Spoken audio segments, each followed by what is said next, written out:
Há de uma reunião, bijeenkomst em parlamento, o ministro Geoffrey Wever está presente, caminha que ela vinha uma explicação tocante landspakket Aruba, o tema econômica hervormingen. Que men cambio não tem bem estrutural para que parte econômico, naturalmente se aqui tamará de acordo com o ministro-presidente afirma que 3 de novembro de 2020, caminha com o tempo aí entre Aruba e Holanda, o tempo aí entre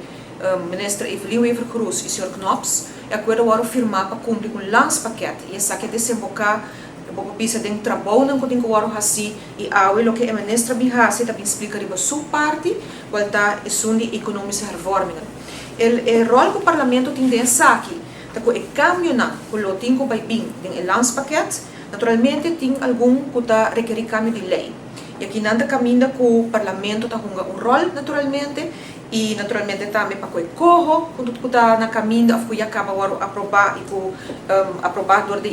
ministro presidente não porque ele tem que vir parlamento não e o cambio não que o tá requerir para parlamento de Aruba hasi uma vez que aqui vem parlamento tá toca maneira entre outro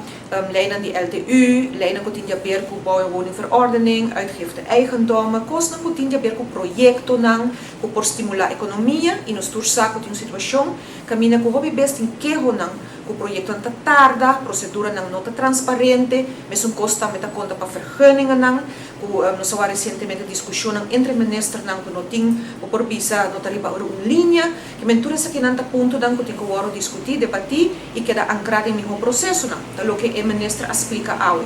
para o parlamento é significa que se tem cambio de lei essa que tem que refletir também sua consequência nos pressupostos de land Aruba e pelo menos tem placa pressupostada também para essa aqui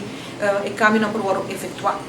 nós há uma apresentação um pouco ampla, nossa oportunidade estava para fazer pergunta na ministra riba o que ela apresentar e consequentemente tem rapport que vai sair, que vai delinear hobby mas por visa uitgebreid riba que está em meta, que está o que tem que vai suceder e naturalmente é hora de ter no parlamento uma vez que isso aqui queda claro, vai tratar aqui dentro.